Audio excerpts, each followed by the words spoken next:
Bienvenue dans Culture Gospel. Culture Gospel est cette plateforme d'échange afin de promouvoir les entités gospel et culture. Alors, en 52 minutes, nous aurons l'invité, la découverte, la page culinaire et bien entendu le clip de la semaine. Retrouvez Culture Gospel sur votre chaîne Source d'eau vive télévision. À bientôt. Gloire à Dieu le Père dans les cieux qui nous fait toujours triompher. Mon cher ami, Dieu ne va jamais te laisser tomber. Debout, debout, debout, debout. Let's go. Excellent God dans les cieux et sur la terre, nul n'est comme toi. Papa Jéhovah, c'est toi le Dieu tout-puissant, que ton nom soit sanctifié. Aïe, aïe, aïe, le Dieu des miracles, c'est toi qui me fais triompher. Oh. Aïe, aïe, aïe, aïe, le Père consolateur, c'est toi qui me fais triompher. Oh.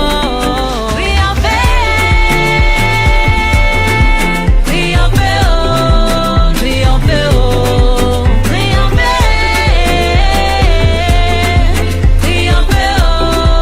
triompher, oh. Triompher, oh.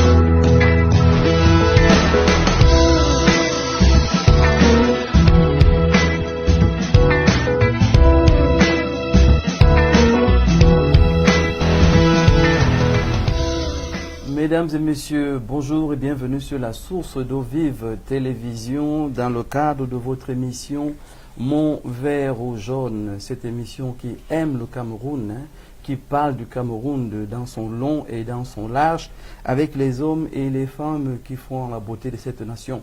Nous sommes, comme je vous l'ai annoncé en début de ce mois, dans le mois de la famille. Nous cherchons ici pour le bien des uns et des autres des solutions à comprendre le pourquoi du comment de ceci et de cela. Parce qu'à la clé, vous devez être épanoui, heureux dans vos familles et dans vos foyers. Et cet après-midi, je ne suis pas seul. Je suis avec un monsieur qui est conseiller conjugal et qui est auteur. Je vais vous donner son nom tout à l'heure.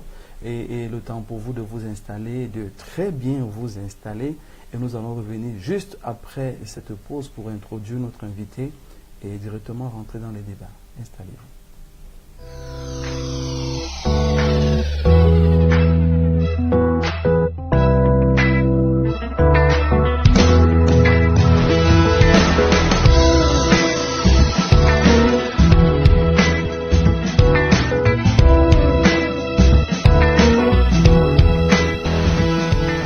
De retour sur ce plateau, mesdames et messieurs, je suis persuadé que vous allez bien et que la grâce de Dieu recouvre chacune de vos vies.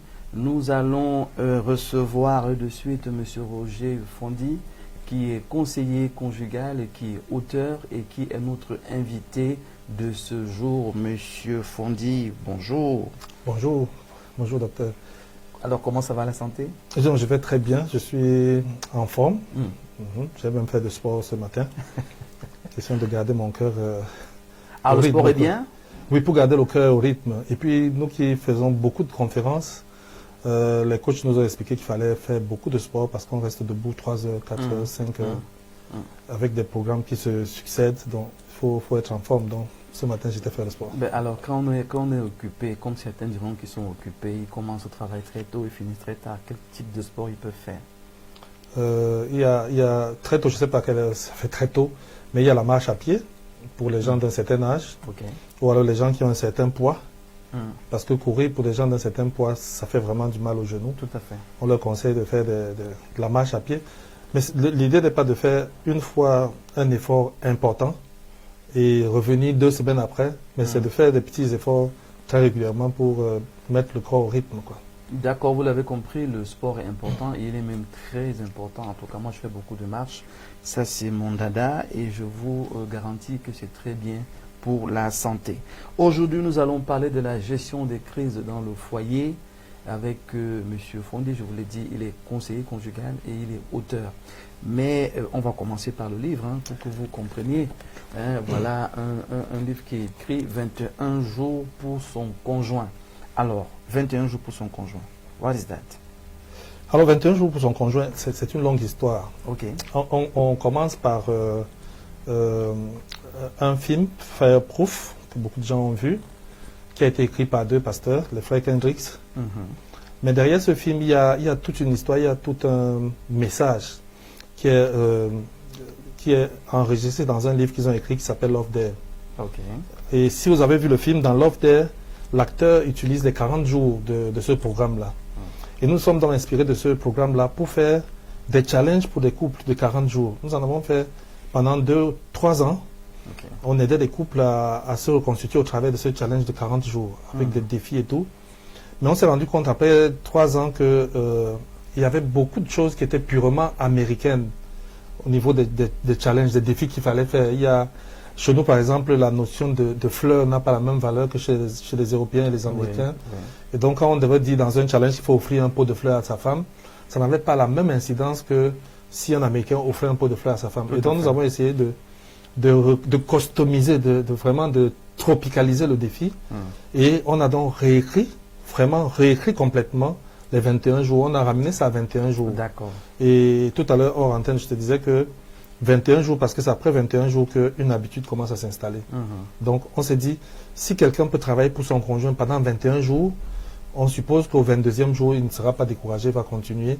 Et après ces challenges-là, nous avons donc mis en place un document pour communiquer à tous les autres ce que nous faisions.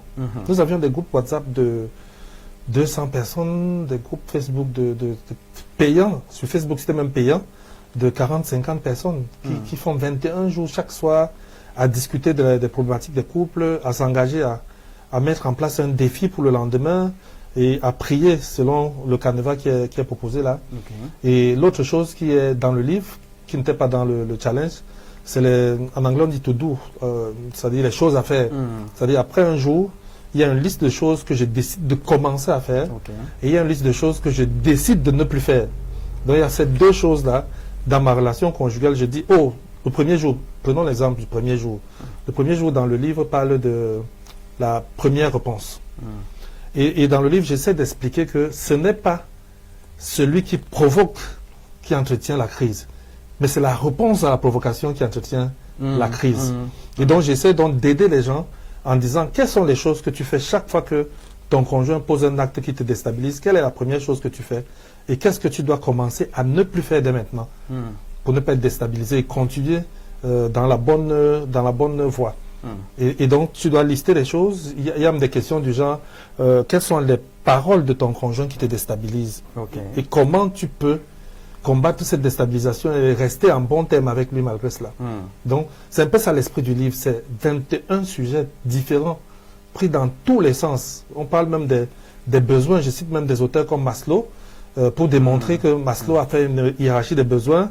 Et je montre que chez nous, en tant que chrétiens, il y a une autre hiérarchie des besoins. Et nous voyons là où ça se coïncide, c'est qu'il dit, comment la parole interprète ça. Et nous arrivons à démontrer que là où Maslow chute, c'est là où la parole de Dieu commence. Quoi. Et donc, c'est vraiment un bouquin très intéressant. C'est 21 jours, 216 pages environ. Alors, ce qui est intéressant, mesdames et messieurs, c'est que c'est vous qui faites ce travail pour votre conjoint. C'est quand même... c'est complètement nouveau. On a toujours l'impression que c'est l'autre qui doit faire, c'est l'autre qui doit challenger, mais en fait, Oui, c'est là le vrai enjeu. Quand je suis avec Campus pour Christ à l'époque, j'étais directeur national de leur ministère de la Famille, de Family Life. J'ai appris des choses lors des conférences. L'une des choses que j'ai appris, c'est que si je cherche à changer mon conjoint, je vais être frustré. Et que le meilleur travail que j'ai à faire, c'est changer moi-même. Oui. Changer moi-même et laisser Dieu changer mon conjoint. Compter sur Dieu pour changer mon conjoint. C'est-à-dire que mon engagement a changé et ma détermination a changé, va amener même mon conjoint à sentir déjà qu'il y a quelque chose qui a changé. Oui.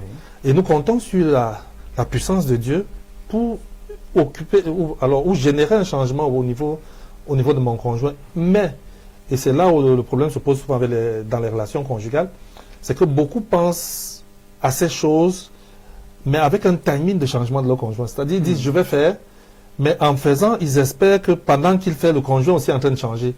Et donc, ils reviennent souvent frustrés en disant, mais ça fait 2 semaines que je bosse, mais mon conjoint ne change pas. Et en réalité, c'est ceux qui n'ont pas compris que le changement, c'est d'abord en eux. Parce que la première chose que moi j'attends de quelqu'un qui suit ce genre de pari, c'est d'être la meilleure version de lui-même. Et vraiment, sauf si votre conjoint est malhonnête, il reconnaîtra que vous avez changé, que quelque chose a changé. J'étais avec un conjoint, une dame avant-hier qui me disait, j'ai remarqué que depuis que mon mari te fréquente, il a vraiment changé. Wow. Il a changé. Wow. Et donc, ça c'est quelque chose de positif. Il n'a pas changé au niveau où elle attend. Mais reconnaît qu'il y a eu quelque chose. Il y a quelque chose qui s'est passé. Super. Alors, je vois également coordonnateur du ministère Famille à cœur. Oui, Famille à cœur. Alors, nous avons un programme qui aide les gens à découvrir la vision de Dieu pour eux. Je le dis pourquoi? Parce que dans ce programme, nous essayons d'expliquer que ça ne va pas forcément être comme avec Samuel. C'est-à-dire, on ne va pas forcément entendre la voix de Dieu qui vous appelle et vous dit ce que vous devez faire. Mais il y a tellement de choses qui se passent dans notre vie qui peuvent nous permettre de savoir là où Dieu veut nous amener. Et l'une des choses, c'est le cheminement. Il y a dans nos vies des échecs, des victoires, mais si on observe notre vie de manière détachée, nous nous rendons compte que notre vie est en train de cheminer vers un objectif bien précis. Et quand nous regardons comment on va appeler ça, nos talents, le fardeau que nous avons dans notre cœur, et quand nous mélangeons les trois, nous nous rendons compte qu'en fait, il y a des choses qui sont passées dans notre vie parce que Dieu voulait qu'à un moment nous fassions quelque chose. Et donc ça, c'est pour parler du ministère. Moi, je suis informaticien, je suis architecte des systèmes d'information. Et on doit se demander, qu'est-ce que je fais dans la famille? Je devais être là en train de parler de Bitcoin ou de je sais pas moi, des choses bien compliquées de l'informatique. Mais je crois que Dieu a voulu que je fasse l'informatique parce qu'il fallait dépasser les frontières du présentiel. Notre ministère a donc été créé pour dépasser ces limites-là. Quand je fais le dernier challenge, par exemple, sur Facebook, j'ai au moins 8 couples qui ne sont pas au Cameroun, qui sont au Canada, aux États-Unis, en Belgique, en Allemagne et en France. Aujourd'hui, nous faisons le suivi des personnes qui sont dans des pays différents et qui veulent se marier. Et ils sont suivis grâce à notre ministère. Et donc, notre ministère a un certain nombre de programmes, d'activités, dont l'objectif est l'épanouissement de la famille. Quand Dieu a créé la famille, au 6e jour, il a vu que cela était très bon. Alors que les jours précédents, c'était plutôt bon. Là, c'était très bon. Et donc, nous pensons qu'il y a un travail que nous devons faire pour que les gens puissent s'épanouir. Dieu a mis en place tout le potentiel, tout l'environnement, tout ce qu'il faut pour que les gens s'épanouissent. Mais ça n'arrive pas parce qu'il y a quelque chose qui manque. Et cette chose qui manque là, c'est celle que nous voulons proposer aux gens. Aujourd'hui, nous allons parler de conflit. Mais je vais te faire remarquer que bien que nous participons à des programmes sur les conflits, nous n'avons pas une solution au problème au conflit. Nous sommes des facilitateurs. Nous croyons que chaque couple a en son sein tout ce qu'il faut pour résoudre le problème. Super. Alors, que je comprenne, le célibataire est concerné parce qu'il veut se marier. Des couples sont concernés. Qu'ils soient aussi en paix, qu'ils soient en difficulté, sont concernés par ce que vous faites. Oui, on peut toujours être mieux. Et c'est l'un des mauvais messages qui est souvent transmis quand on parle du ministère de la Famille. Je vais à une conférence dans l'ONU et le pasteur qui m'a invité fait passer un message disant que nous avons des invités qui vont venir nous enseigner sur le mariage. Ils vont nous aider à vivre des meilleurs mariages. Mais les anciens d'église qui doivent répercuter la nouvelle vont dire de maison à maison qu'il y a des gens qui vont venir vous aider à résoudre vos problèmes de couple. Et donc, du coup, tout le monde estime que si tu vas à l'église et on te voit à l'église, ça veut dire que tu as un problème de couple. Et donc, il faut que le pasteur refasse encore le tout pour expliquer que non, même ceux qui se portent bien ont besoin de consolider ce qu'ils ont de bien. Ça, la communication a toute son importance dans ce genre de sujet. En tout cas, aujourd'hui, comme vous le voyez à l'écran, nous voulons parler de l'origine des conflits et la gestion des crises. En quelques minutes, dans une famille, dans un foyer, dans un couple, d'où peuvent venir les crises? Alors, je suppose que dans la suite du message de cette émission, nous allons entrer dans les détails de ce que c'est un conflit. Oui. Mais les conflits, et c'est là où il faut que les gens se préparent vraiment. Les conflits viennent de part et d'autre, et de partout. Ok. Ça veut dire que c'est même utopique à la limite de penser vivre une vie sans conflit. C'est même utopique. J'ai même tout un enseignement sur les bénéfices des conflits. C'est bizarre, c'est une expression qui va surprendre, mais les bénéfices des conflits, quels sont les bénéfices qu'on peut tirer d'un conflit? Qu'est-ce que je veux dire par là? Je veux dire que vous pouvez prendre toutes les dispositions, monsieur et madame, et le conflit vient d'ailleurs. Oui. Il vient de votre père, de votre belle-mère, de vos beaux-frères, du milieu professionnel, de la discussion sur comment on gère les enfants. Les conflits viennent de partout. Ok. Et c'est bien d'expliquer que le conflit, c'est un choc. Ça vient du mot conflictus, qui signifie choc. C'est quand on arrive à un choc qu'on dit qu'il y a un conflit. Et donc, si tu permets, je vais bien expliquer pourquoi on se retrouve. Oui. Nous avons beaucoup de thérapeutes qui se trompent quand ils veulent aider des couples qui sont dans une situation compliquée. Pourquoi ils se trompent? Parce que tout de suite, ils pensent que c'est un conflit et ils veulent résoudre le conflit. Okay. Première chose à savoir, docteur, c'est que on ne résout pas un conflit, on le gère. D'accord, on ne résout pas un conflit, on le gère. C'est quoi ce qu'on résout, c'est les problèmes qu'on résout. D'accord. Quand on est déjà au niveau du conflit, ce n'est plus le temps, ce n'est plus le moment de dire on va résoudre. Non. Commençons par la hiérarchie. Commençons par le début. Dans un couple, on peut avoir des malentendus. Oui. Oui. Le malentendu n'est pas un conflit. Tout à fait. Le malentendu doit être dissipé.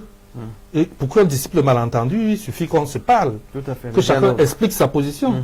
Qu'il y ait un qui pose, comme j'appelle souvent, des questions de clarification. Oui. Voilà ce que je veux dire. Et que l'autre dise, voilà ce que j'ai compris. Est-ce que tu veux dire que...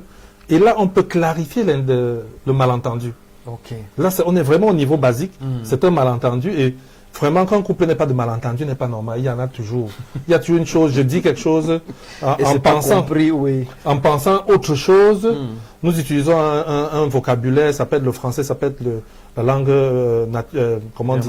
vernaculaire. Mais ce que je pense dans mon esprit n'est pas forcément ce qui sort dans ma bouche. Oui. Ou alors le mot que j'utilise n'exprime pas exactement ce que je veux dire.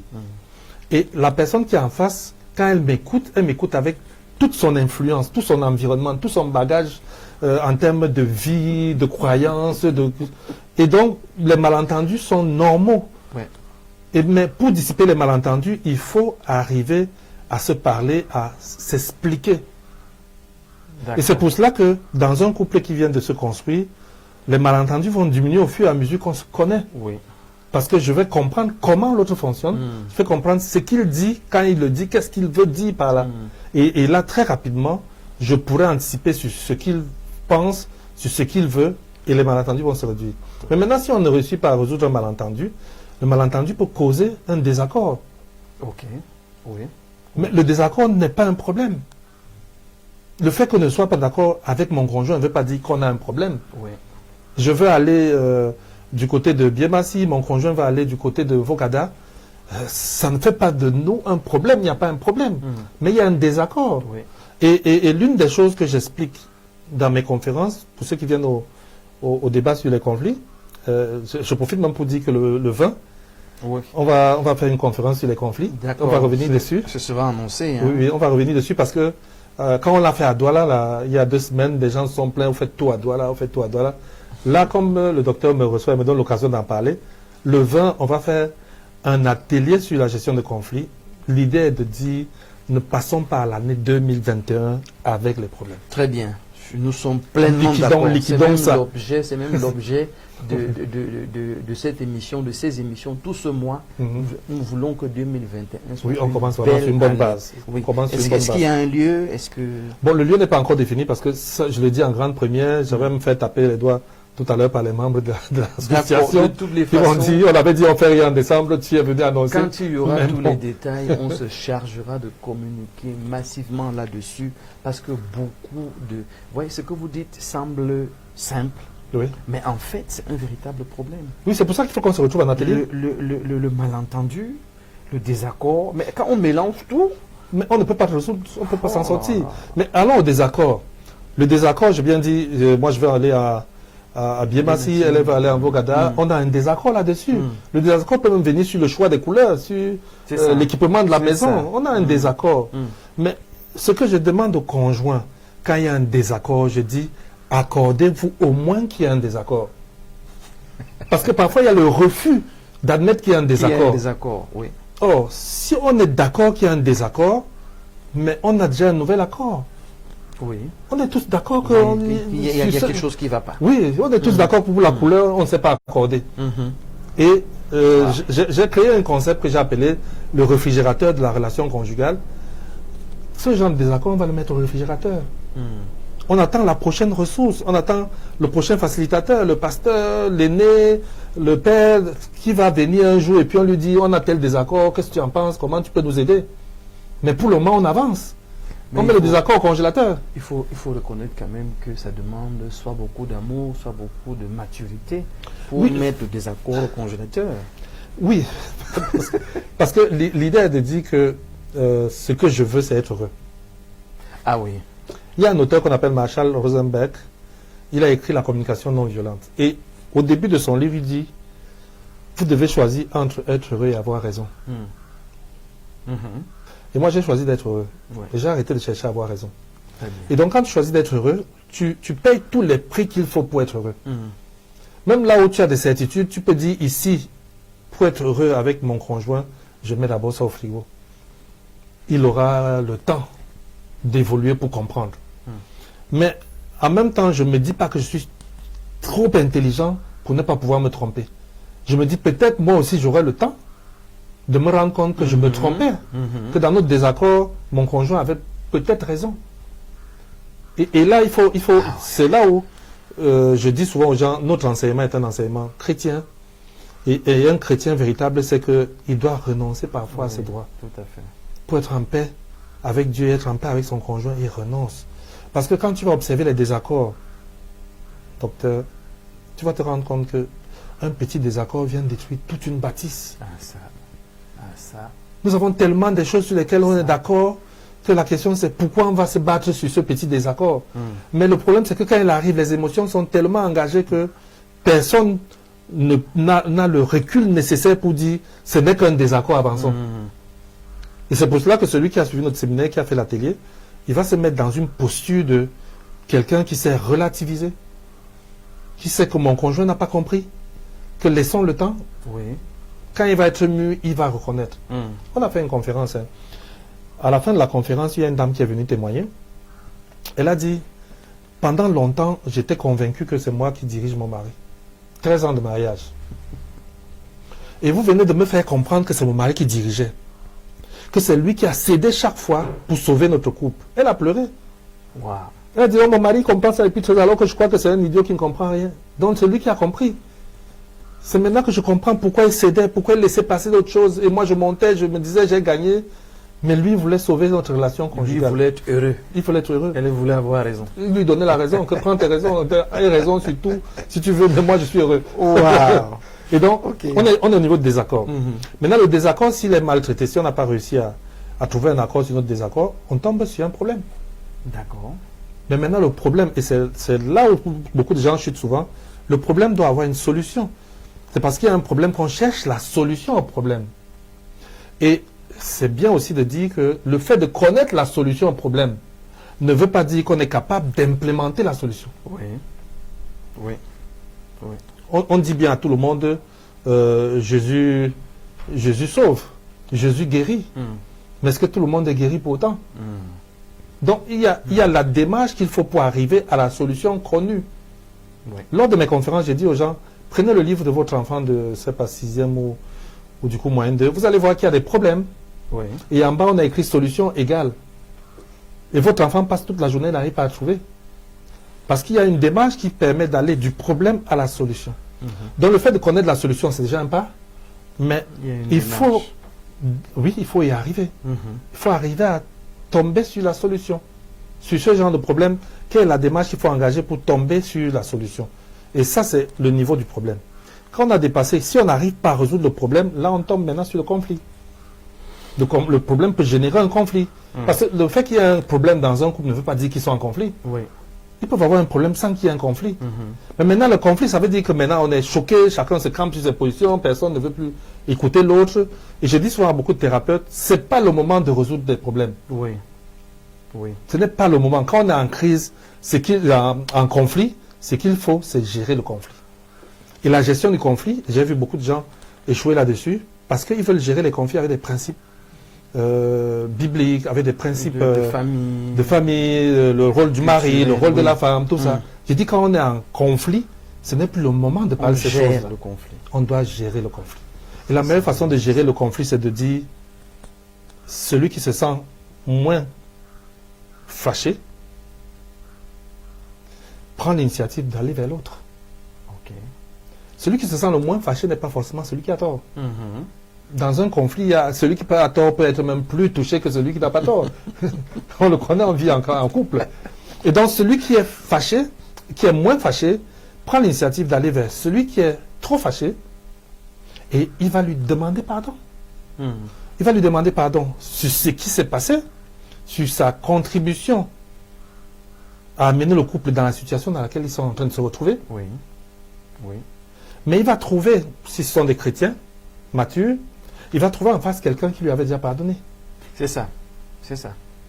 Et donc, à ce moment-là, ce que nous demandons souvent, c'est que celui qui a pardonné doit accorder le pardon de manière verbale. Dire à l'autre, je te pardonne. Pourquoi? Parce que Dieu le commande. Et la puissance de la parole va avec aussi. Oui, parce que Dieu demande qu'on pardonne. Je veux dire que c'est même un ordre, c'est même pas une négociation. Et c'est pour ça que je dis au couple que chaque fois que tu pardonnes parce que tu n'as plus mal, tu n'as pas pardonné, en fait tu n'as plus mal, c'est tout. Parce qu'on doit... Le pardon est un acte de foi, parce que c'est un acte de foi.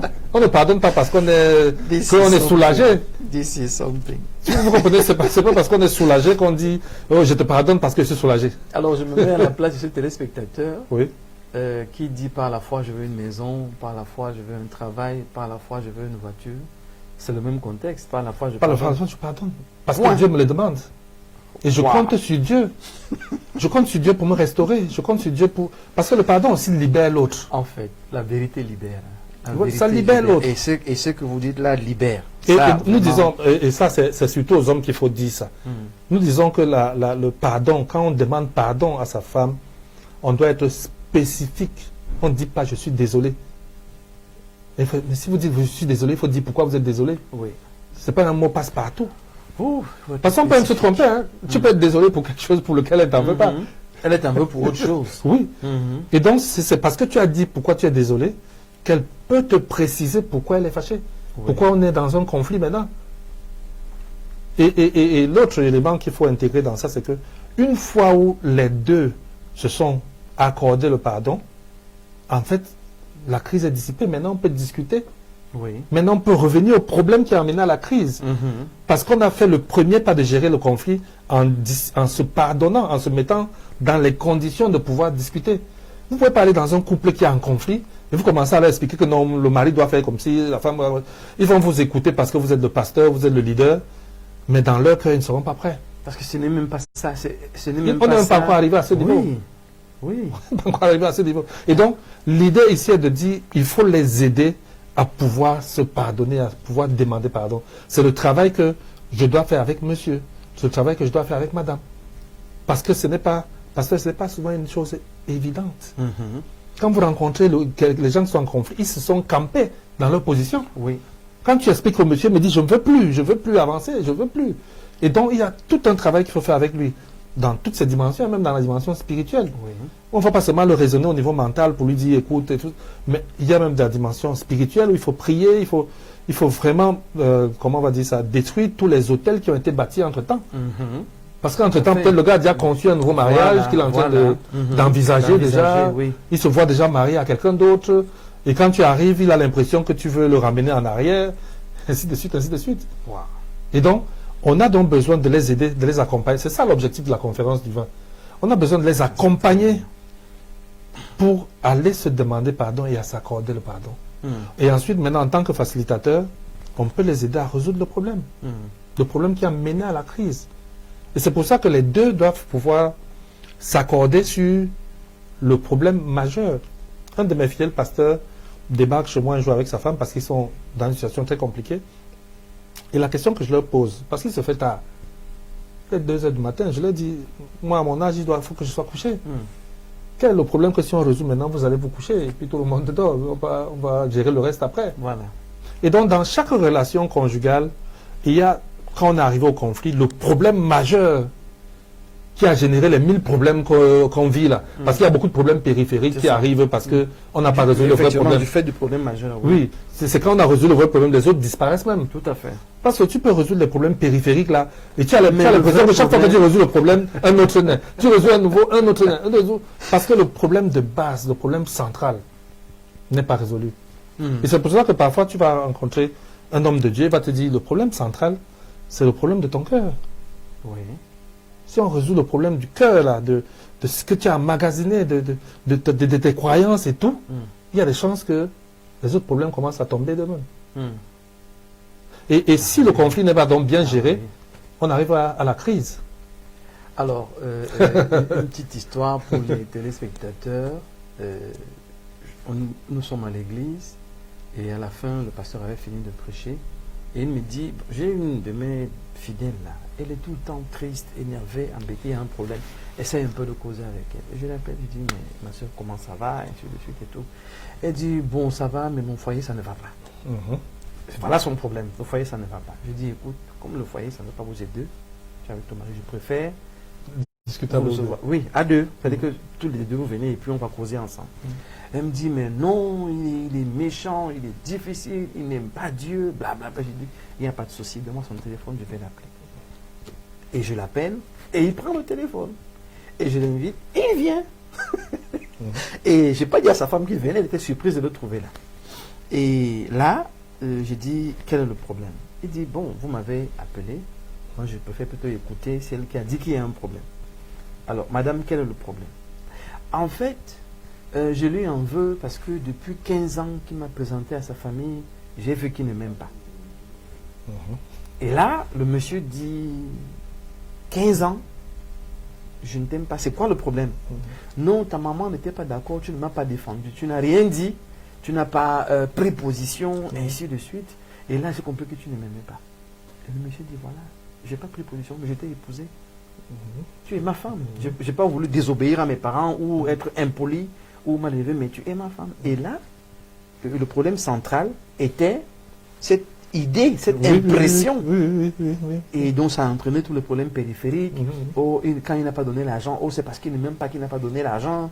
Quand il a grondé, c'est parce qu'il ne m'aime pas qu'il a grondé. Et ça, problème central, en 5 minutes, on s'est expliqué.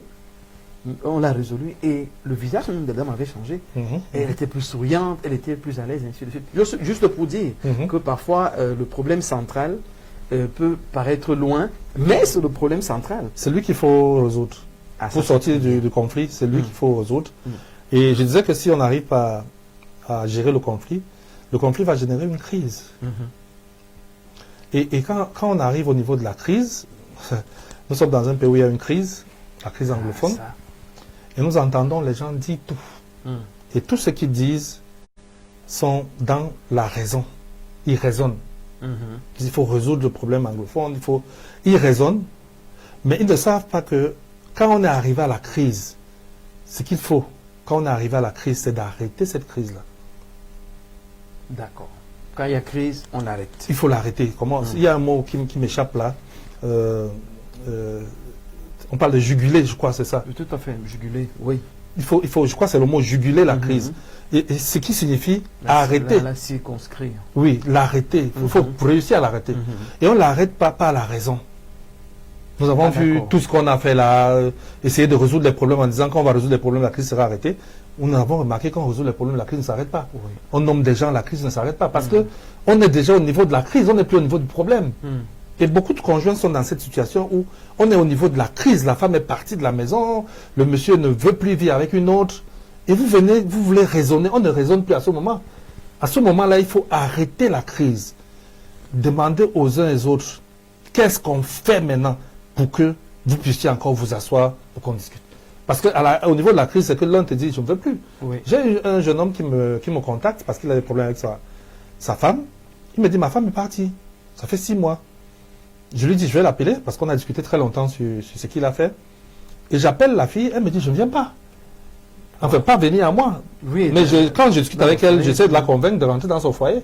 Elle me dit, elle part pas. Je lui dis, tu es marié? Elle me dit, je suis marié à l'église, je suis marié à la mairie.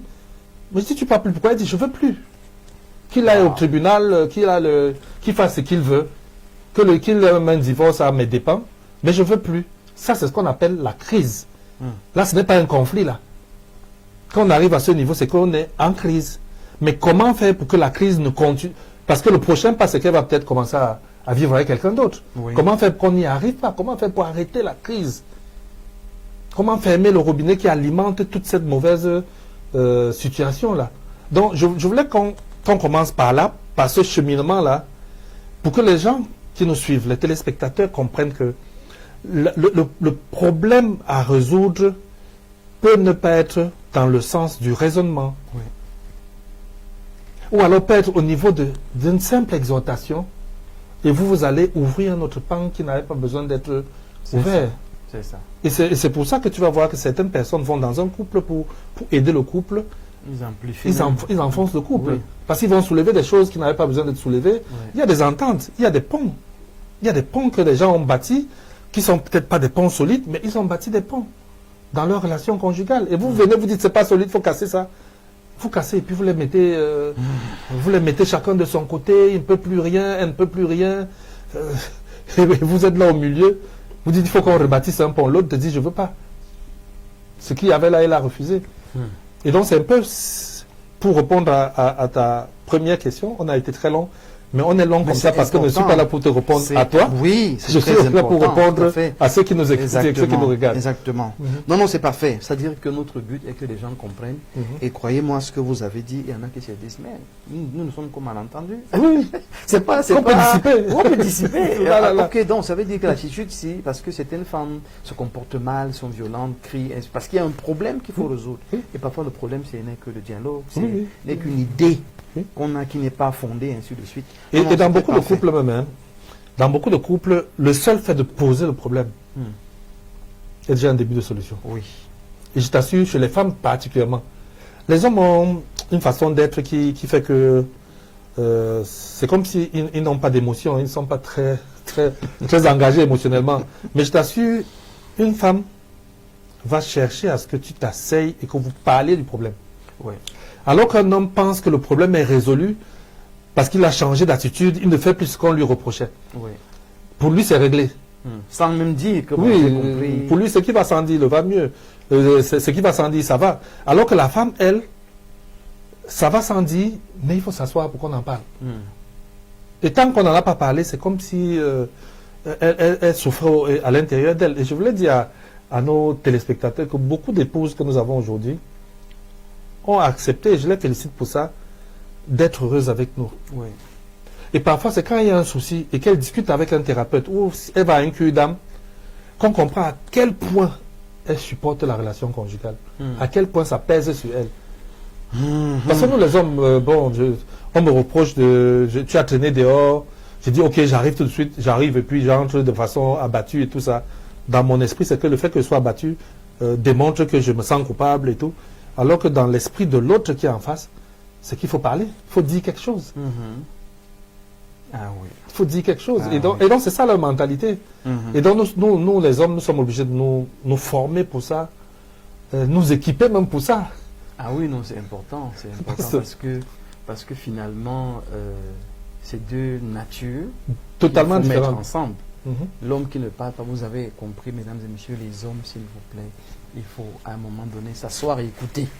au moins qu'elles parlent et qu'elles se sentent écoutées, qu'elles se sentent comprises.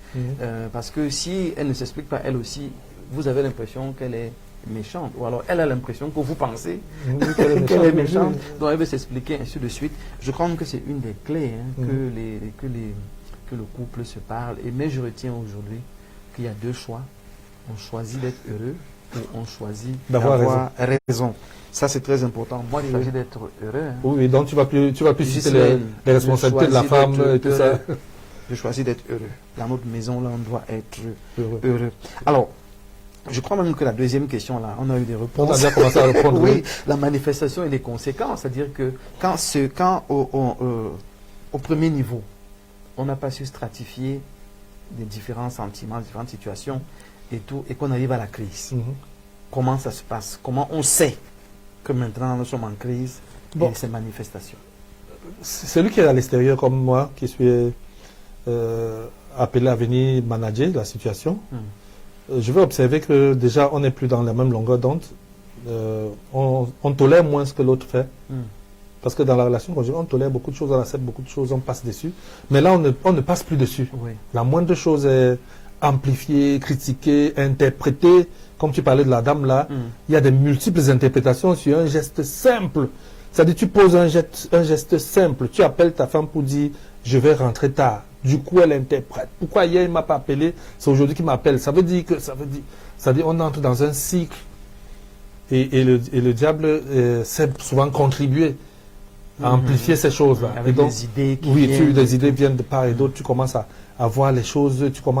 Et donc, quand ça commence à être comme ça, où on n'est plus dans la même longueur d'onde, ça veut dire que les choses commencent à mal partir. Quand la critique devient la chose qui marche le plus entre vous. Critique dans les deux sens, hein, l'un critique, l'autre critique. On commence à comprendre que là, notre couple commence à battre de l'aile.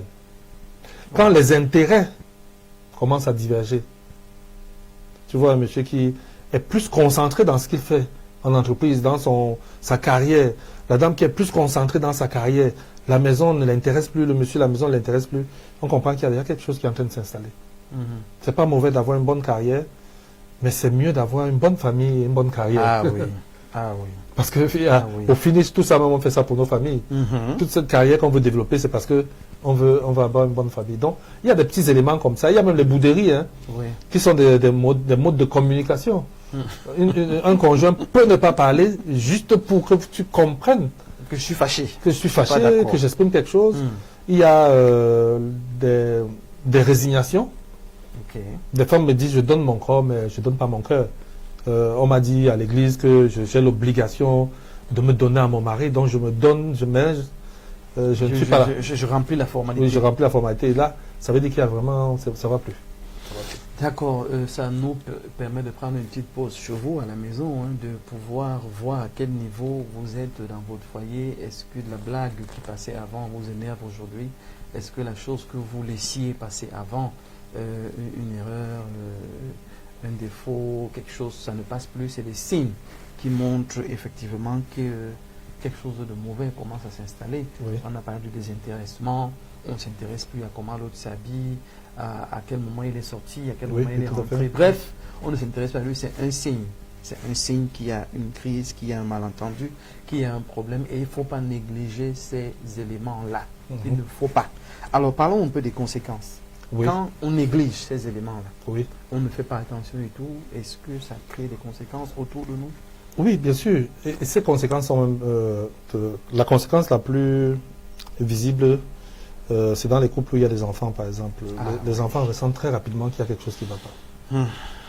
Et si Dieu n'intervient pas, ce qui va se passer, c'est que les enfants vont entrer dans la bataille. Mais ils n'entrent pas dans la bataille uniquement, forcément pour combattre le père ou combattre la mère, mais pour manipuler les deux. C'est ça. Comme ils savent que papa est opposé à maman, s'ils demandent un truc à papa qu'il ne donne pas, ils vont le redemander à maman en disant papa n'a pas accepté de donner. Et donc comme elle est dans la posture où il faut faire le contraire de ce que son mari fait, si elle n'a pas tout le détachement qu'il faut, elle va donner ce qu'elle n'aurait pas dû donner. Et les enfants se retrouvent dans des manipulateurs au milieu, ils ne comprennent pas, il y en a même qui ont des crises de nerfs, à force d'écouter les parents s'insulter, à force d'écouter les enfants, les choses qui se passent dans la maison. ils accumulent et ils commencent à se sentir mal. Alors, pourquoi on a l'impression qu'un enfant qui se sent mal, c'est une affaire des Blancs? Donc, ça peut nous arriver à nous aussi que nos enfants soient stressés. Beaucoup de mauvais maris sont des stressés de mauvaises familles. Beaucoup de mauvaises femmes sont des stressées de mauvaises familles. Ils ne savent peut-être pas que l'origine de leur problème vient de là. Quand tu vois un garçon à l'université qui te dit que je ne vais jamais me marier, si on va fouiller, on va se rendre compte qu'il a vécu dans une famille où le mariage n'était pas valorisé, ou peut-être il y avait des conflits. Il y a vraiment des conséquences à long terme même dans la vie des enfants. Mais derrière ça aussi, c'est pas pour dire aux gens qu'il faut chercher les conflits, hein, mais derrière ça, il y a aussi quelques bénéfices. Ok. Allons-y. Quand un conflit est bien géré, les positions sont marquées. D'accord. C'est-à-dire que tu sais qu'il ne faut pas piétiner mon pied, que ça me fait mal. Je sais qu'il ne faut pas te froisser. Et donc, nous grandissons dans notre connaissance. Oui. J'apprends à connaître Parce que, ça, je ne l'ai pas dit tout à l'heure, quand le conflit arrive, quand on arrive au niveau du conflit, parfois les conjoints ne se reconnaissent plus.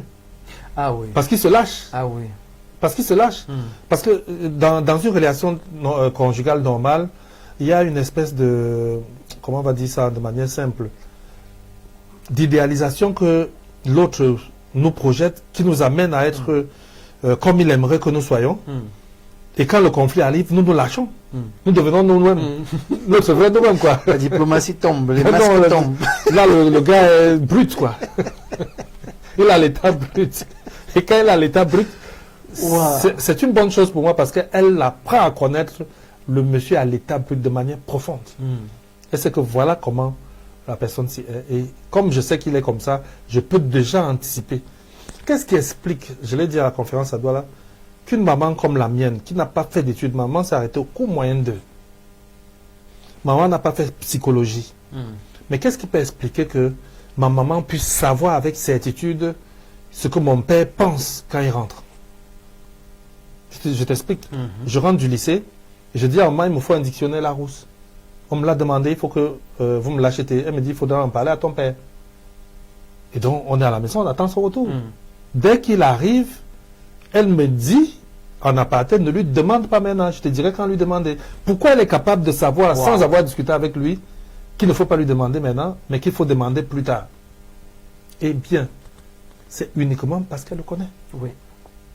Et c'est le défi que quand j'entre dans les églises aujourd'hui, je dis ça aux gens, connais ton conjoint et tu gagneras. Tous ces trucs que nous sommes en train de documenter là, le résumé c'est, connais ton conjoint. Tu sais ce qu'il n'aime pas, tu sais ce qu'il aime, tu sais anticiper, tu sais contourner, tu sais avancer avec lui. Connais ton conjoint. Il y a des hommes qui ont des crises qui peuvent gronder, mais quand sa femme le connaît, c'est que quand il gronde comme ça, c'est qu'il n'est pas satisfait, et que dès qu'il est satisfait, tout ce qu'il a dit là, c'est oublié. Oui. Alors que celle qui ne sait pas ça va être frustrée toute sa vie, va être mal en se disant tel qu'il est là, il ne faut même pas s'approcher de lui. Oh, lui, c'est déjà passé. Il est le genre qui rentre, il gronde, mais dès qu'il a fini de gronder, la vie continue. Oui. Mais comme tu ne le connais pas, comment tu sauras que la vie continue? Alors, ça me mène à poser quand même une question. Très facilement, comme ça, on dit femme, soyez soumise. Et ça entretient une certaine hypocrisie. Oui, parce que. On n'arrive pas à se dévoiler, à s'exprimer parce qu'on croit qu'on a péché. Pourtant, on doit parler pour dire ce qu'on ressent sans être méprisant ou irrespectueuse. Quand même. Oui, parce que la soumission. Parce que quand tu parles de soumission, c'est un mot que j'aime beaucoup.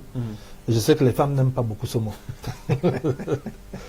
Quand tu commences à enseigner sur la soumission. Peut-être parce que nous, les hommes, on a parfois abusé. Hein. Oui, j'ai dit, dès que tu parles de la soumission, étant un homme, dans une assemblée, toutes les femmes se braquent en se disant, bon, voilà encore un homme qui va nous enseigner sur la soumission.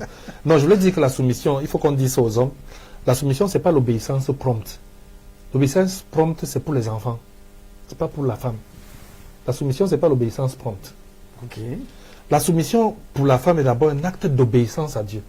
Elle se soumet parce qu'elle obéit à Dieu. Ça, c'est la première chose. Parce que c'est Dieu qui lui demande de se soumettre. Et je dis dans mes conférences aux hommes, Dieu n'a pas demandé à un homme de contrôler la soumission de sa femme, d'évaluer la soumission de sa femme, de travailler à la soumission de sa femme. Ah oui, c'est là le problème. C'est pas son rôle. Et effectivement, c'est là le problème. Il a sa part que Dieu a donnée. Je l'ai envoyé, elle a pris le temps avant de le faire, elle a duré. Elle rendra compte à Dieu. Oui. C'est à Dieu qu'elle rend compte. Ça, c'est très bien. Ce n'est pas à l'homme de soumettre sa femme. La femme doit se soumettre. C'est-à-dire qu'elle ne le fait pas elle-même. Ce n'est pas à l'homme de lui imposer la soumission. Si elle ne le fait pas, l'homme patiente. Non, si elle ne le fait pas, elle a un problème avec Dieu. Oui. Commençons par là. Ok. Et c'est pour ça que dans nos conférences, nous essayons d'aider les gens à avoir une meilleure relation avec Dieu. oui. Et parce que quand tu as une meilleure relation avec Dieu, tu comprends mieux ce que Dieu attend de toi. Oui. Et tu ne regardes pas le bougre, comme on va dire, qui est devant toi, qui fait des bêtises et à qui tu dois te soumettre. Dans 1 Pierre 3, la Bible dit de manière très claire que la femme doit se soumettre à son mari. Et la suite, je ne vais pas citer de manière intégrale, la suite dit que, afin que, s'il ne croit pas à la parole, il soit gagné sans parole. C'est ça. C'est-à-dire que le fait que la femme se soumette à son mari, en fait, elle est en train de le rendre ministère. Il peut être gagné par sa soumission. Ouais. Et nous avons expérimenté des hommes qui ont été gagnés parce que leurs femmes ont accepté de se soumettre. Se soumettre aussi, j'ai dit, c'est un acte d'obéissance à Dieu, mais c'est aussi un acte d'amour pour son conjoint. Oui. On se soumet parce qu'on aime son mari, on ne se soumet pas parce qu'il est plus compétent, plus fort, plus. Et là, je suis en train d'écrire dessus. Il y a eu un mensonge millénaire qui a travesti la notion de soumission et de chefferie de l'homme. Ça a été travesti pendant des millénaires. Pourquoi? Parce qu'à l'origine, l'homme était plus puissant que la femme. Matériellement, socialement, intellectuellement. Il y avait un décalage entre les deux. Et les deux sexes se sont largement trompés dessus. La femme a cru que sa soumission est liée au fait que le mari est plus fort, plus riche, plus grand. Le mari a cru que sa chefferie est liée à sa position de riche, fort et tout ça. Et du coup, aujourd'hui, dès que dans un couple, une femme a plus de diplômes que son mari, le système est complètement embrouillé. On ne s'en sort plus. Dès que le mari a moins d'argent ou a fait moins de, au niveau social, est moins gradé que sa femme, du coup, il se sent diminué. Et je voulais te dire, toi, l'homme qui te sent diminué maintenant, que ta chefferie te vient de Dieu. Pas d'un homme, pas de tes possessions, pas de tes capacités, ça vient de Dieu. C'est parce que Dieu a décrété que tu es le chef que tu l'es. Parce que rien à voir avec les biens matériels, le grade. Parce que je suis allé à Fumban, de la campagne où je te dis là. On a eu une projection des films dans une concession. Pour projeter le film dans une concession, parce qu'ils avaient un large cours où les gens pouvaient venir, le film Jésus, on utilisait ça pour l'évangélisation. Il fallait demander l'autorisation au chef de la famille. Moi et mon équipe, on va demander l'autorisation. Et quand on va demander l'autorisation, on nous présente le chef de famille.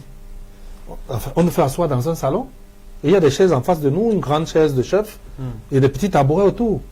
Je vois des personnes matures, tu sentais que socialement c'est des gens bien situés, qui s'asseyent sur les petites chaises. Et sur la grande chaise, je vois un petit garçon de 14 ans, qui vient s'asseoir.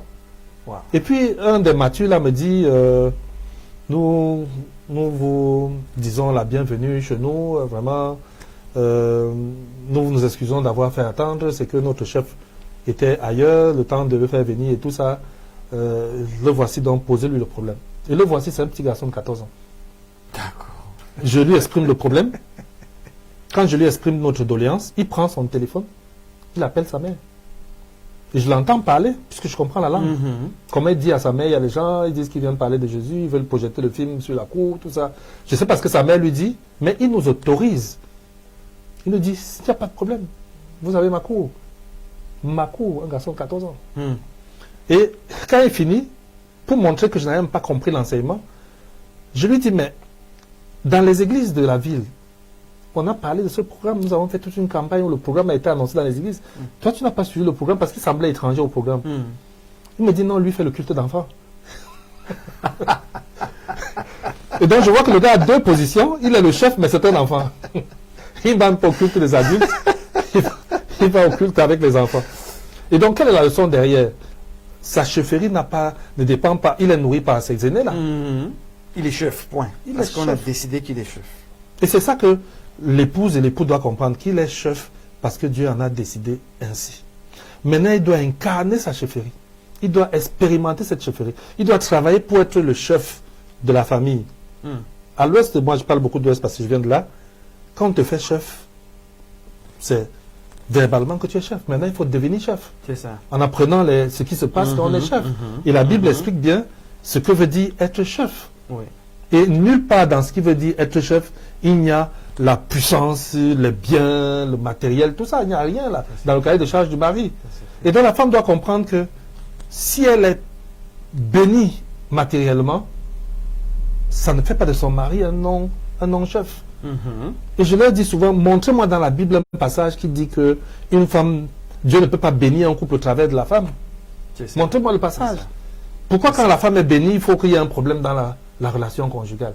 Et donc, parce qu'il y a ce mensonge millénaire qui a fait que l'homme se sentait chef parce qu'il est puissant, et la femme se soumettait parce qu'elle était impuissante. Maintenant que aujourd'hui tout le monde va à l'école, on a des équipes, des gens qui ont compris ça, qui sont des équipes très fortes. Où la femme est au niveau de la communication, le mari est pasteur, mais sa femme est une communicatrice, et ils ont un ministère qui marche parce qu'ils ne se font pas concurrence. Au contraire, elle travaille pour développer son mari, et parfois elle est en avance sur lui, et elle l'aide à traverser, à aller beaucoup plus loin. Parce qu'il faut qu'il reste le chef. D'accord. Et donc je parlais un peu de la soumission, pour dire que la femme se soumet à son mari, un, parce qu'elle obéit à Dieu, et deux, parce qu'elle aime son mari. Et donc elle le fait par amour, pas par contrainte. Et la difficulté que beaucoup ont aujourd'hui, c'est qu'elles le vivent comme une contrainte. Surtout que celui qui est en face prend la soumission pour l'obéissance. Donc, il faut que la femme lui obéisse de manière prompte. La soumission veut dire que monsieur apporte un sujet, madame apporte sa contribution au sujet, et monsieur qui est le chef tranche. Mais il tranche parce qu'il a écouté, il a écouté ce que madame dit, ce qu'elle pense. Ça me permet de poser une autre question. Est-ce que finalement, les paradigmes anciens ne doivent pas changer quand même sur certains points, notamment le foyer? Parce qu'on ne dit pas suffisamment, mais on a toujours l'impression que la femme n'a pas grand-chose à dire. La femme doit seulement subir. Elle doit signer, madame signe ici, elle signe. Madame taisez-vous, elle se tait. Ça c'est ancien, ça. Oui, en fait, il y a quelque chose que je dis souvent, même si tout le monde ne partage pas ça. Ce qui est venu travestir beaucoup de choses, ce n'est pas tellement l'homme qui a changé, mais c'est beaucoup plus les mouvements féministes qui ont fait changer les mentalités. Qui donnent l'impression que si un homme est fort, c'est un péché. Si un homme est fort, ça veut dire qu'il écrase sa femme. Alors qu'avant, un homme pouvait être fort avec une femme faible sans que ça pose un problème. Tout à fait. Aujourd'hui, on est dans une recherche d'émancipation de la femme qui a dépassé les limites de ce que la parole de Dieu a prévu. Une femme peut être compétente, il n'y a aucun problème à ce qu'elle soit compétente. Mais l'ordre que Dieu a donné, c'est que l'homme est le chef. Et je vous assure, le jour où les femmes qui ont un problème avec la chefferie vont lire les documents sur ce que contient le cahier de charge d'un homme, le chef, elles vont souhaiter ne pas être chef. Parce que c'est quand même lui le protecteur, le pourvoyeur. Il a des responsabilités pour prendre les dernières décisions. Parce qu'il y a des jours où tu aimerais bien que ta femme décide. Parce que tu te dis, ça c'est trop délicat. Je veux payer le prix plus tard. Et tout et tout. Et donc il y a ces mouvements féministes qui sont venus modifier beaucoup de choses. Qui ont fait que la femme n'arrive plus à s'épanouir du seul fait d'être une femme. Mais elle a envie de s'épanouir du fait qu'elle fait ce que les hommes faisaient avant. Ça, ce n'est pas la suite du mensonge millénaire, ça? C'est ça que je dis. C'est ce mensonge qui continue, qui donne l'impression que si la femme n'est pas comme l'homme, elle ne s'accomplit pas. Alors que c'est deux êtres totalement différents, qui devraient avoir une façon de voir ou d'expérimenter des choses différentes pour qu'on soit complémentaires. Mais si une femme devient comme un homme dans une relation conjugale, où sera la complémentarité? Est-ce que tu vois un peu ma démarche? Oh, la femme, c'est l'aide de l'homme. C'est la puissante. Elle a le devoir et la responsabilité d'influencer son mari. De l'amener à faire des choses qui sont justes. Et pour qu'elle fasse ça? Dieu seul sait que beaucoup savent le faire. Mais pour qu'elle fasse ça? Pour qu'elle fasse ça, il faut qu'elle soit une femme influente, qui se développe, qui soit une grande femme, pas un grand homme, mais une grande femme capable d'amener son mari à faire ce qui est juste. Quand tu dis beaucoup savent le faire, tu parles de la manipulation. Influencer, c'est pas manipuler. Beaucoup confondent quand on dit il faut influencer ton mari, au fait de manipuler ton mari. On influence son mari pour son propre intérêt, on le manipule pour notre intérêt. Il faut que la femme comprenne ça, que dès qu'elle elle veut obtenir quelque chose de son mari qui n'est pas de l'intérêt de son mari, elle est dans une position de manipulation. Ok. Si c'est pour qu'elle ait des privilèges particuliers, ce n'est plus juste. Oui. Ce n'est plus juste. C'est un peu comme ça que j'essaie de leur exprimer ça. Non, et c'est clair, hein, et c'est bien clair. Mais il faut changer, il faut vraiment, comme tu disais, il faut changer les positions il millénaires et permettre à la femme de s'épanouir. Il faut que la femme s'épanouisse. Petite page de provocation, je vais provoquer un peu mon invité. Hein. Est-ce que ce n'est pas le mensonge millénaire qui entretient l'homosexualité, le lesbianisme et toutes les folies là? Bon, là, c'est mon avis que je te donne. Je ne te donne pas un avis qui vient de la Bible et tout. Je pense qu'il y a un combat qui a commencé depuis Genèse 3. Le diable a décidé de détruire la famille. Ok. Oui. Le diable a décidé de détruire la famille. Dès le premier jour, il a commencé par le premier mensonge, vous allez être des dieux comme Dieu. Ça n'a pas marché, ils ne sont pas devenus des dieux comme Dieu. Au contraire, Dieu est encore venu à leur ressource. Et maintenant, pour détruire la cellule familiale, il faut commencer par casser la chefferie. On sait que si tu casses la chefferie, tu as cassé la famille. Oui.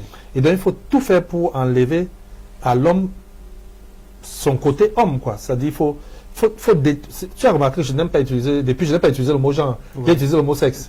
Parce que de plus en plus, on se rend compte que c'est des mots que ces personnes ont mis en place pour nous acheminer progressivement. Dans un but. Oui, pour dire que homme, femme, ce n'est que de labels. Chacun peut décider de ce qu'il va devenir demain ou après-demain. Ah ouais. S'il veut devenir une femme, il est libre. Il veut devenir un homme, il est Ils savent libre. organiser leur folie. Hein. Voilà. Et c'est vraiment insidieux parce que parfois les hommes m'accompagnaient. Parfois on a trouvé certaines idées lumineuses, mais ne sachant pas que derrière ces idées, il y avait des grandes choses. Ça.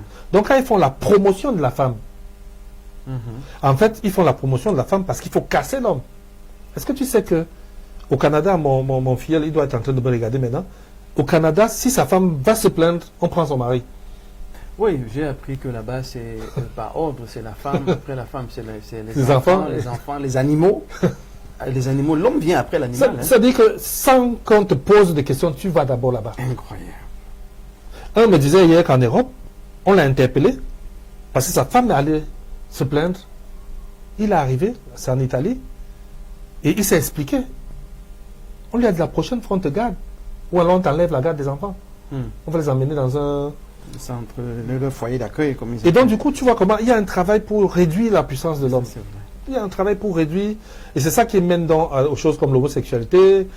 Certains vont expliquer qu'il y a des homosexuels pathologiques, il y en a qui c'est dans leur gène, il y en a qui le font pour des besoins ésotériques et tout, pour des besoins de pratique.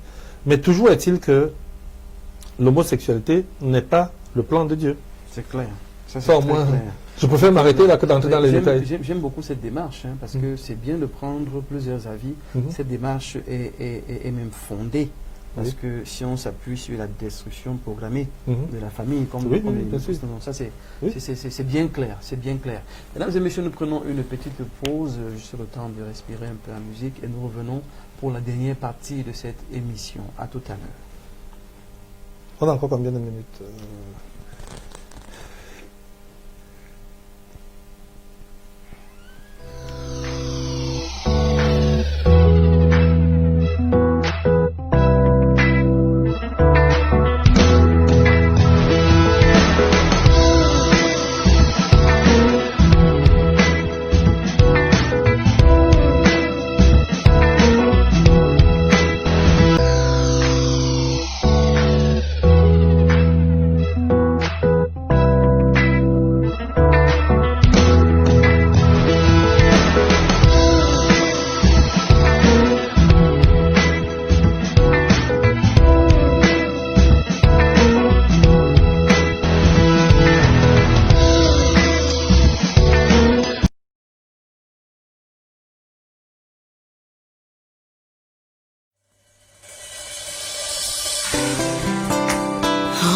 Time for sleep day, time for woke up day.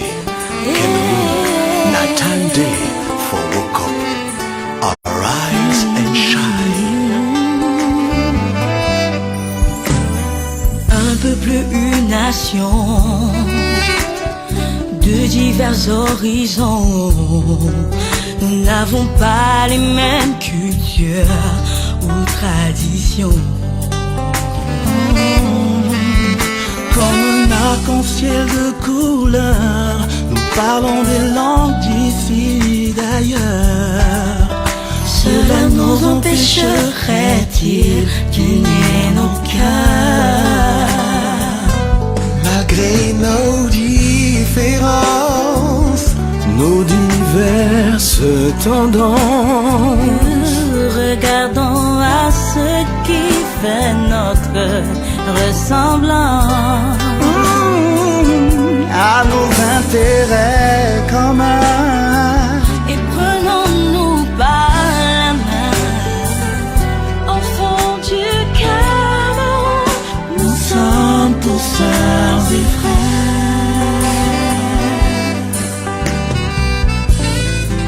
Cameroun pour tous, tous pour le Cameroun. Renonçons à l'amour de nos intérêts propres pour l'amour du Cameroun. Car nous n'avons pas reçu de Cameroun de réserve. Dieu nous a donné ce pays pour seule et unique réserve.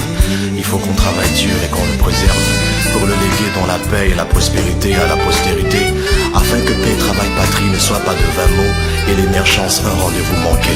Si nous travaillons unis, nous y arriverons. Yes, we come. Light Club Association, light the world for better. Avant nos divisions, Nos querelles sans raison, qui nous égarent, distraient et nous séparent. Oh, avançons de même pas, yeah. Parlons d'une simple voix pour le Cameroun, notre cher beau pays. nous avons une vision et une mission. Celle de l'émergence de notre nation. Mais comment allons-nous construire L'avenir sans nous unir et rester dans l'attente et rester dans la sans rien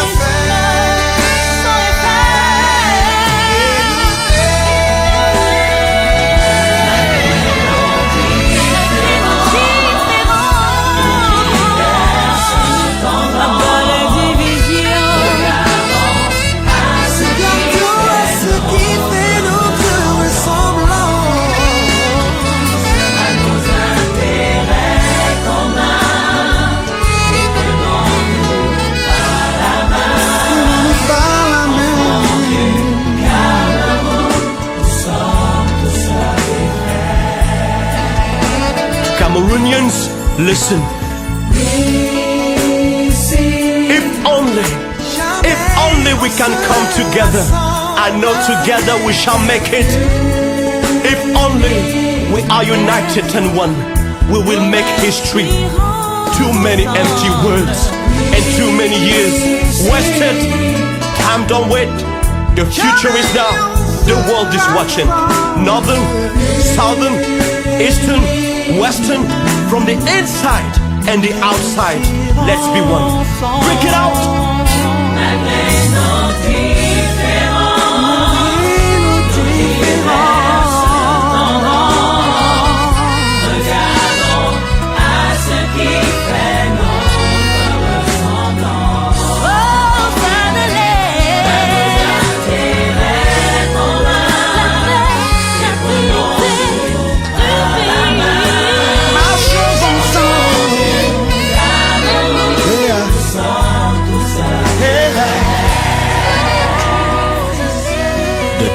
Now, Cameroon, arise and shine, for your light has come, and the glory of the Lord has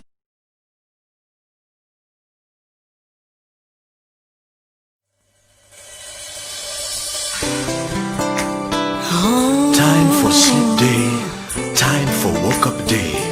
Cameroon, nighttime day for woke up. Arise and shine. Un peuple, une nation, de divers horizons. Nous n'avons pas les mêmes cultures ou traditions. Comme on a arc-en-ciel de couleur. Nous parlons des langues d'ici d'ailleurs. Cela nous empêcherait-il d'unir nos cœurs? Malgré nos différences, nos diverses tendances, regardons à ce qui fait notre ressemblance. À nos intérêts communs. Et prenons-nous par la main. Enfants du Cameroun, nous sommes tous sœurs et frères.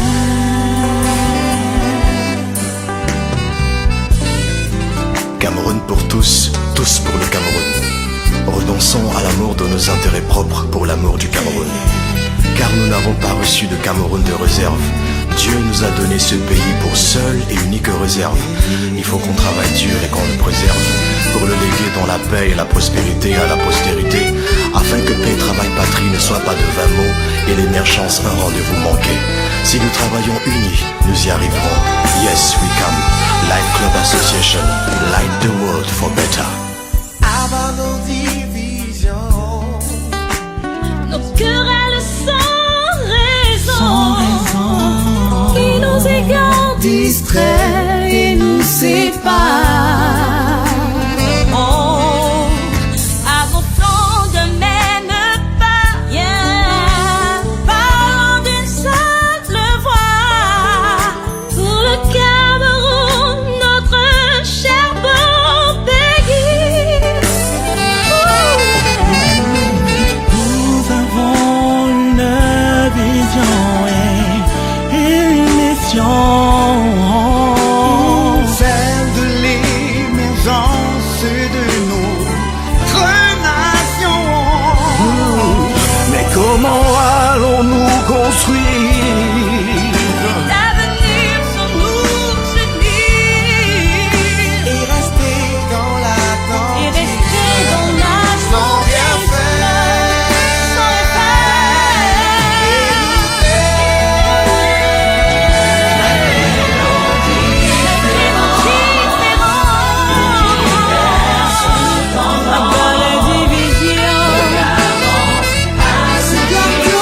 Ce qui fait notre ressemblance.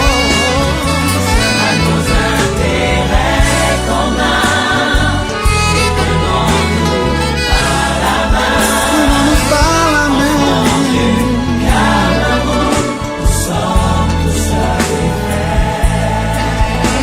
Cameroonians, listen. If only we can come together. I know together we shall make it. If only we are united and one, we will make history. Too many empty words and too many years wasted. Time don't wait. The future is now. The world is watching. Northern, southern, eastern, western, from the inside and the outside. Let's be one. Break it out.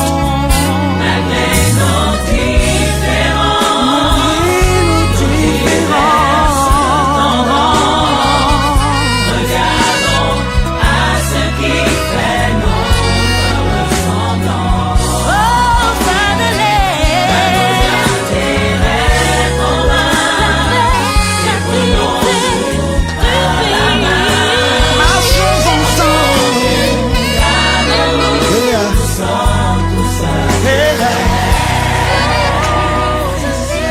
The time is now.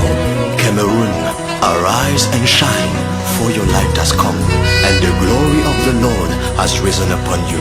For behold, darkness shall cover the earth, and take darkness the peoples, but the Lord will arise upon you, and his glory will be seen upon you.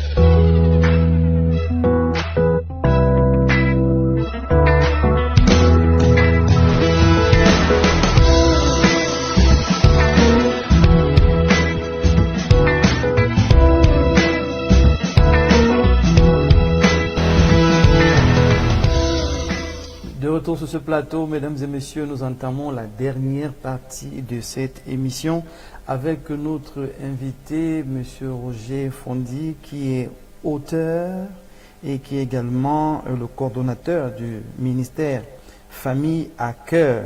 Nous parlons aujourd'hui des crises dans le foyer et comment apporter des solutions à ces crises-là. Dans cette dernière partie, puisqu'on a défini, on a expliqué, et j'ai même beaucoup aimé le développement qu'il a fait au niveau des malentendus, des problèmes et ainsi de suite, pour que les uns et les autres comprennent que tout ce qui se passe à la maison n'est pas toujours une attaque, pour utiliser le langage chrétien.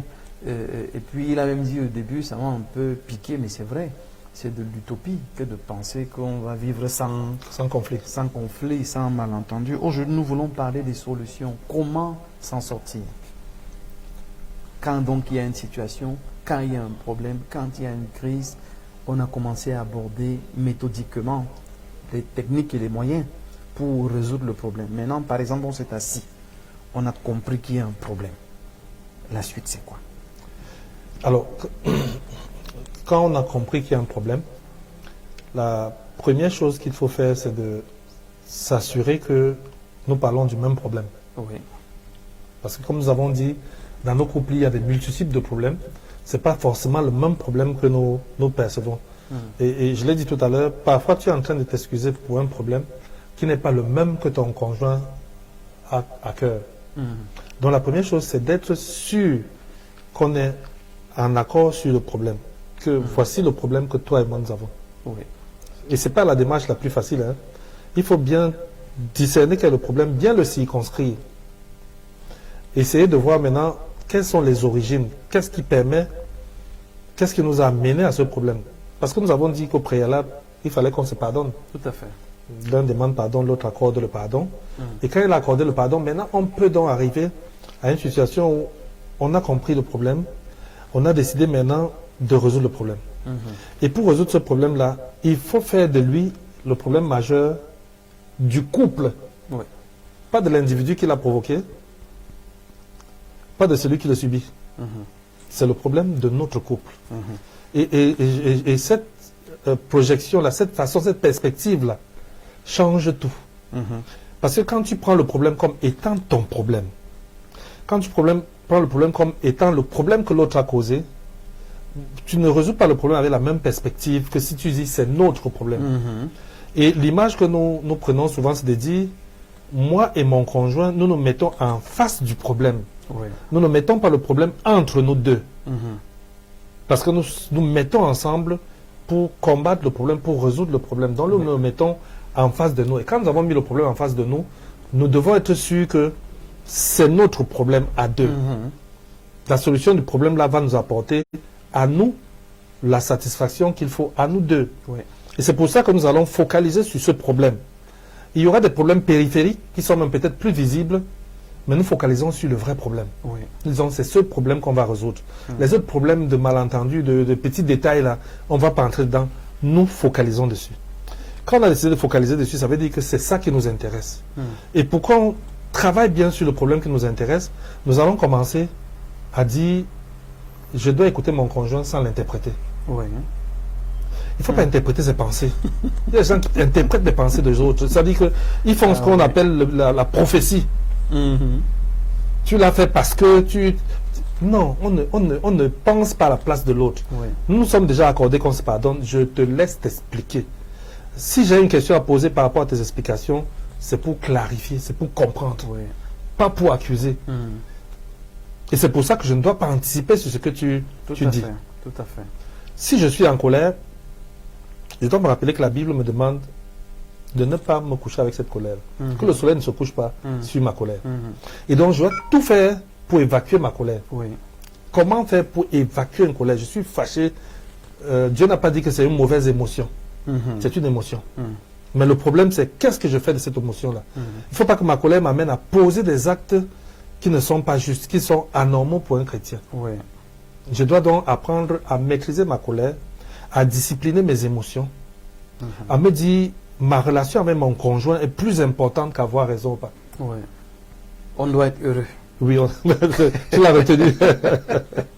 On doit aussi dans ce partage-là, se dit, je ne vais pas dormir fâché. Donc, je dois trouver toutes les raisons de ne pas être fâché.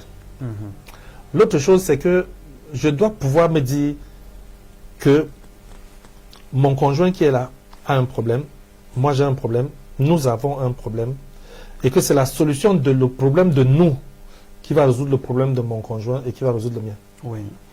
Donc, je ne m'accroche pas à son problème à lui, ce qui fait que je ne vais pas critiquer son caractère. Parce qu'on entend souvent, oh, c'est comme ça dans votre famille, de toutes les façons, vous ne durez même pas dans les mariages et tout ça.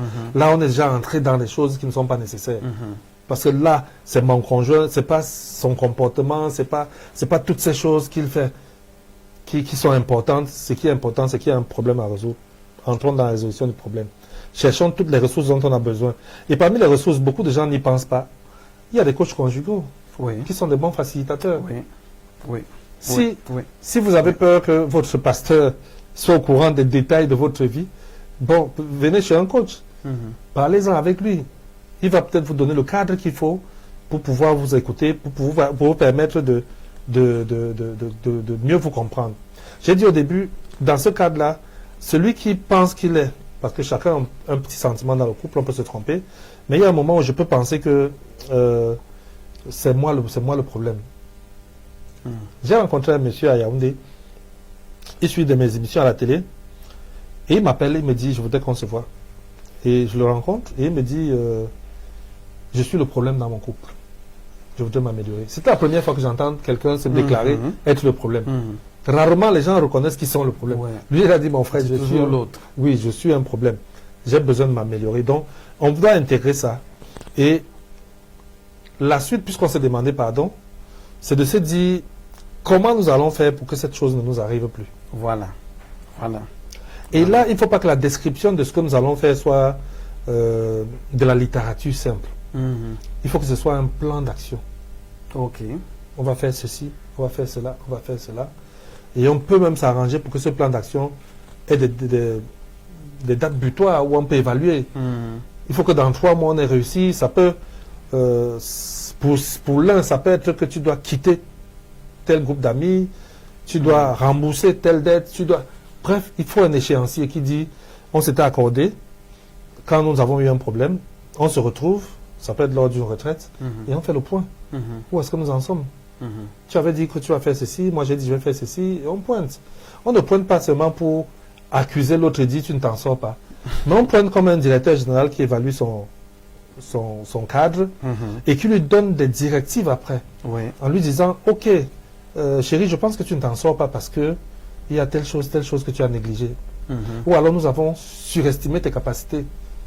Peut-être que nous devons baisser un peu les attentes par rapport à ça. Mais maintenant, nous sommes dans un contexte où nous sommes en train de construire. Je ne sais pas si tu vois un peu. Nous sommes maintenant en train de construire un nouveau nous, progressivement, mais on le construit ensemble. Mais alors, au cas où c'est un problème spirituel, purement spirituel, c'est-à-dire que la personne peut le retracer dans sa lignée, son parent était comme ça, ses aïeux étaient comme ça, et ses frères, ses sœurs, par exemple, vivent la même chose. Je prends un cas de caractère. Il y a des gens qui sont très chauds, qui sont tumultueux, qui sont bruyants, ainsi de suite. Et ça heurte l'autre en face qui est plutôt tempéré, ça là, on essaye, on dit, bon, écoute, il faut se calmer et tout, mais la personne n'arrive pas à se maîtriser, à se retenir et ça explose. Comment on gère ce genre de cas? Je pense qu'il ne faut pas se cacher trop facilement sur le côté spirituel des choses. D'accord. Parce que beaucoup de gens prennent le côté spirituel comme une fuite en avant. Il refuse de travailler sur lui-même et il compte sur les prières du pasteur pour le sortir de là. D'accord. Ceci dit, il y a dans des familles, dans certaines familles, pas toutes, des hôtels. Il y a des, comment on va dire ça, des traits de famille qui se retrouvent de génération en génération, qui nécessitent un travail spirituel plus profond. Mais ça ne doit pas garder le couple dans le conflit.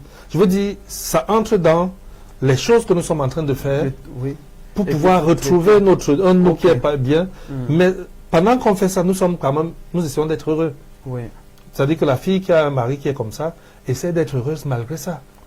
Malgré ces choses-là, elle essaie de trouver en lui des choses pour lesquelles elle peut être heureuse. Ça, c'est la première chose. La deuxième chose, c'est que des études ont montré qu'il y a des tempéraments différents. Parce que tu as dit, l'huile est bouillante, elle est tempérée, et comment ils vont s'en sortir. Ces études ont montré que dans les différents types de tempéraments, qu'ils soient introvertis, extravertis et introvertis, il y a toujours un moyen de pouvoir s'accorder. On a même l'impression que c'est les gens qui ont le même tempérament qui s'en sortent moins. Tout à fait. Qui s'en sortent même beaucoup moins. Que le bouillant est plus à l'aise avec la personne qui est tempérée et tout. Mais chaque fois que nous avons fait ce test-là, parce que je le fais même dans la conférence, et que j'ai décrit les caractéristiques du tempérament, l'autre conjoint se met à rire. Et l'autre conjoint se met à rire, pourquoi? Parce que c'est net son mari. C'est net sa femme. Et je lui dis, si c'est net lui, ça veut dire qu'en fait, tu es en train de te battre contre quelque chose qui est naturel, sur lequel le seul travail qu'il a à faire, c'est d'améliorer ses points faibles et d'améliorer ses points forts. Mais sa personnalité ne changera pas. Donc s'il y a une personne qui me suit ici, qu'elle ne s'attend pas à ce que son mari change de personnalité, elle ne va pas changer. Il peut changer de comportement. Ça, c'est très important. Hein. Il peut changer de comportement, mais il ne va pas changer de, il va pas changer de personnalité. S'il est flegmatique, il va peut-être se battre pour faire un peu plus d'efforts, mais il sera toujours un flegmatique qui fait des efforts. Au fond, il est comme ça. Il est comme ça, de manière statistique. Mais ça va être, il va donc travailler parce qu'il sait que les flegmatiques sont lents, il sait que les flegmatiques prennent beaucoup de temps pour décider. Il va donc travailler pour ne pas être comme cela. Mais être un flegmatique qui se bat pour décider à temps, qui se bat pour travailler, il travaille ses points faibles, mais il reste le flegmatique. Tu comprends un peu? Important. Et donc, quand mon conjoint a compris quel est mon tempérament, il s'en sort mieux parce qu'il me connaît. Il commence à comprendre que mais ce sur quoi je luttais, les scientifiques disent même que c'est comme ça qu'il devrait être. Et donc, je commence à le comprendre et je commence à mieux communiquer avec lui. D'accord. Moi, par exemple, je suis flegmatique, mais mon caractère récessif, et c'est ça qui est étonnant, mon caractère récessif, c'est sanguin.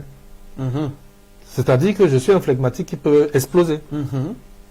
C'est-à-dire que je ne peux pas dire de l'introverti qui ne parle pas, qui accepte tout, à quelqu'un qui est totalement difficile. Nous sommes deux. Tu comprends? Donc, quand ton conjoint comprend ça, il n'est pas surpris par tes démarches. Donc, c'était pour dire, l'aspect spirituel, on n'en a pas beaucoup parlé, parce qu'on s'est dit l'émission qui va suivre va peut-être développer là-dessus. Mais il y a des combats qui a amené. Il y a des hôtels, il y a des familles où, dans le passé, on a décidé qu'il ne va pas se marier. Et il y a des femmes qui n'arrivent pas à rester parce que leurs parents ont fait des choses. Tout cela est possible. Mais il faut bien discerner pour ne pas être en train de combattre là où il faut plutôt s'améliorer. C'est ça. Ça, c'est la nuance qui est importante. Parce que parfois, on essaie de combattre. Là où il faut plutôt être enseigné, améliorer. Ça, c'est très important. De toutes les façons, les bonnes choses ne durent pas. Le temps est déjà. Oui. Le temps qui nous est imparti est déjà terminé. On n'a que quelques minutes. Je crois que je vais laisser le soin à mon invité de. Oui. Tu m'as accordé quelques minutes. Je suis très content d'être venu ici. Depuis très longtemps, je ne suis pas passé à la télé. La radio non plus. Benjamin m'a appelé dernièrement pour dire la chronique, famille, où est-ce qu'on en est et tout.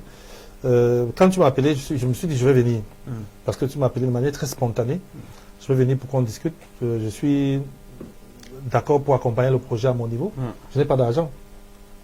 Non, ce que je vais donner. Ça, c'est plus que de l'argent. Voilà. Parce que j'ai arrangé les problèmes dans les familles. Vraiment, il y a des montants qui ne peuvent pas. Voilà. Ce que j'ai comme ressource, je vais l'apporter. Et j'ai profité pour te faire mon premier cadeau, c'était de dire que le 20, ce n'était pas programmé. Nous organisons une conférence atelier sur la gestion des conflits à Yaoundé. On l'a fait à Douala. Les frères nous ont invités à faire ça à Douala. On l'a fait partout ailleurs. Mais les gens de Yaoundé m'ont écrit sur Facebook à Caen. Yaoundé. Et donc, je me suis dit, je ne peux pas venir à la télé pour la première fois, ça annoncer un truc. Tout à fait. Et je me suis dit, bon, le patron, il est sympa. On va profiter de sa télé pour dire le 20, venez à la conférence. Si vous venez avec votre livre, vous ne payez rien du tout. D'accord. Présentez simplement votre livre, entrez, parce que beaucoup de choses dans le livre vont être abordées. Mais si vous n'avez pas de livre et que vous voulez venir, chaque couple va payer 5 000 francs. D'accord. Il n'y a pas un prix pour une personne seule. Nous n'encourageons pas les personnes seules. Mais si vous êtes obligé d'être seul, payez l'amende qu'il faut en payant 5 000 francs. Ou simplement achetez votre livre entre-temps. Mais où est-ce qu'on peut s'en procurer? Alors, mon livre, on le trouve à Douala, Cheval Mafet. Ceux qui me connaissent sur Facebook peuvent le retrouver. Ou alors chez l'auteur lui-même. Moi, je peux vous faire livrer votre livre là où vous êtes à la maison, hors de la ville. Il y a un site internet, je ne peux pas Non, le non, citer il ici. faut qu'on le donne. Non, je voulais dire le site de vente. Je n'ai pas le nom complet. Ok. Mais notre site internet, c'est familleaccueil.net. www.familleaccueil.net. Nous avons plein de ressources là-bas. Il y a les liens vers notre chaîne YouTube Voilà. pour voir un peu ce que Voilà. nous faisons. Donc, il y a ce livre, 21 jours pour son conjoint, Hmm. qui est un travail que je fais, moi, pour mon conjoint, pour gagner mon conjoint et pouvoir être heureux avec mon conjoint, quel qu'il soit. 21 jours de challenge. Donc, je rappelle, le 20 décembre à Yaoundé, nous allons faire une conférence atelier qui coûtera 5 000 francs en couple, mais pour ceux qui ont le livre, ils n'auront rien à payer. D'accord. Précision importante. Et le prix pour les personnes qui vont rappeler que c'est ici qu'elles ont appris qu'il y avait le livre à vendre, c'est 3 000 francs au lieu de 5 000 francs. D'accord, donc si vous venez prendre le livre à CFTV, il vous coûtera 3 000 francs CFA. 3 500. 3 500. Comme je ne suis pas l'éditeur, je me perds un peu. D'accord. Ok. Monsieur Roger Fondi, merci. Merci à vous aussi. Beaucoup pour ces conseils, pour le temps que vous accordez, parce que l'émission c'est Mon Verre Jaune. On s'adresse à tous les Camerounais et même ceux qui sont au-delà, parce que Dieu aime le mariage et Dieu est Dieu au-dessus de toutes les religions, de tout homme et de toute espèce ou genre ou esprit, tout ce que vous voulez appeler, il est Dieu, il est souverain et il est suprême. De votre attention, mesdames et messieurs, merci pour la confiance que vous accordez à la Source de Vive Télévision. Nous sommes là pour vous servir, nous sommes là pour le bien de cette nation, pour le bien des nations, et que Dieu vous bénisse. À très bientôt. Bonsoir.